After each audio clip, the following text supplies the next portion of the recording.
$5 and $5.80 go in my savings and $4 go in my personal to spend. So that's supposed to be my money and everything. Cause see, like this, I'm doing a naturalized sentence, so this is permanent home to me. And I want to try to set up a good curriculum here at the school and everything. Observers are admitted to Walpole. They are volunteers. Their job is to observe the activity in the prison and to report any abusive situations. They are admitted in continuous regular shifts at 7 a.m., 3 p.m., and an all-night shift at 11 p.m. Women observers are not admitted in the prison itself. This observer will remain in the visitors' waiting room as a coordinator for this shift. The men, at least, wearing identifying armbands, are free to eat with the prisoners and to talk with them in all areas of the prison.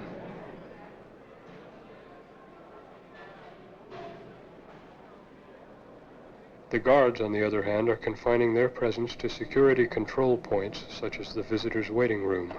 In the main corridor, they stand behind the shatterproof windows through which the men must signify their intention to pass through to the visiting areas. In this situation, the NPRA has taken on many responsibilities, including the admission procedure for new prisoners. Well, any other problems or anything else that you need now, I am the representative for down here. As far as a phone call, if you want to call you, inform your people or anything else, where you are, or anything else, we can do this. We haven't been granted the right to have you make the phone call yet. It's being negotiated, but we don't have an administration to negotiate with. Anything, ask me, and if you have any upstairs, you'll let the NPRA know if there's any problems bothering you, family problems, anything like that. Go ahead,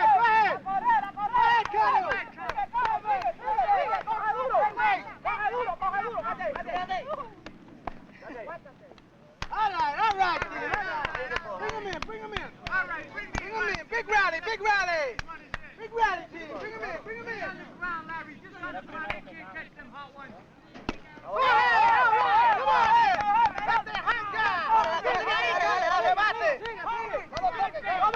Come on. Prisoners no longer have to see their family in the confines of a waiting room under the scrutiny of guards. The playground equipment was not furnished by the state, but by the NPRA.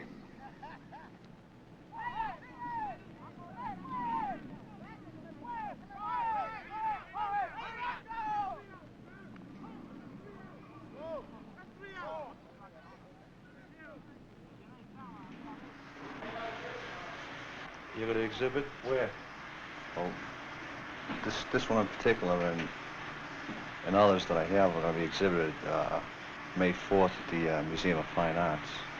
Have you ever exhibited before? A couple of times at Harvard, a few times at the State House, and a few other private exhibitions by different people. Did you ever win any prizes or anything? Any recognition? I won 3 first prizes at Harvard. I was accepted to go to the New England School of Art. I took a test while I was in here. How long you been in, Peter? Too long. Too long? 18 years. 18 years? When do you see the parole board? When can you hit the street? I don't see the parole board and I don't hit the street. Here forever. We'll have like a 20,000 list eventually. At least 20,000. Let's get about 10 guys that will contribute with typewriters. This tiny cell in Block A3 has become the headquarters of a public education campaign. There's 130 lifers in this institution, and throughout the state there's about 300 lifers, which is a very large amount. And the reason why it's so large is because they have to stay in prison for 15 or 20 years, in some cases longer, without having a chance to get out on parole. And this is particularly pertinent to the younger offender. Why say that man must serve 15 years before you decide on whether or not to let him out? It should be done much, much sooner than that. And in a long pull, in my opinion, after 25 years of servitude in prisons, I'm convinced that it would reduce crime. Statistics prove this, of course. And what we're trying to do is educate the public, and we're trying to say that if you will lower the time spent in prison for a lifer, or at least lower the mandatory requirement That's what we're asking. And we say that other states are doing this successfully. That is the reason for these letters. I've sent out about 3,500. And I expect to send out about 4,500 more within the next, say, 10 days, 15 days. The inmate artist submitted this picture here. Prisoners' Rights, Prison Reform Support, NPRA. The colors are going to be red and green. I spoke to the guys in the print shop. I figure we're going to like 1,000 copies done. I think it's heavy enough. I approve of it, you know. All right, that's all. The directors of the NPRA at Walpole are meeting to review the existing situation and to anticipate future developments. Which I'm affiliated with. I'd like to add something myself as far as the officers and inmates. In Walpole, the guards walked out and said, "The hell with everybody," right? They left us to kill each other. While their biggest criteria at that time, we all know, was security. At night, when we, Responsible to them are the members of over 20 committees. The men who manage the kitchen, the hospital, the distribution of mail, educational programs, industrial production, and all block representatives are charged with solving internal problems. If a more general problem comes up, the board discusses it. The board's policy is then brought in turn before the prison population for discussion and approval. In case any member of the board is suddenly transferred to a segregation unit or to another prison, he is immediately replaced by a committee member. by 11 o'clock anyway. Because since they left, there's been no stabbings, no nothing. Security come almost on the basis of respect. See? Now they're trying to figure out, well, say we went out on strike, you know, 'cause they thought inmate mentality was foolish. They said, now we got to get our power back. See? They want their jobs back. They want to be able to take the count. You know, they want to be able to run the kitchen, the foundry, and all these things that we're doing more efficiently than they are, and for a lot less money. And they know once we can make the public know that a prison can be run by us, that we can govern ourselves, meaning that there's no one outside to get hurt, like a guard or something like that, and that it costs, man, about 2/3 less. And plus, bring up our standard of living, making it easier to rehabilitate, you know, they would lose their jobs. They're leaving doors open again. They left the minimum and the maximum doors to the yard open last night till 9:30. You see, now they're just waiting for somebody to make a move in the yard to violate the security so they can send the state police in here, right? So it's up to us to advise and educate all our brothers out there so no one can fall into this trap and destroy everything that we've got working for us here, you know?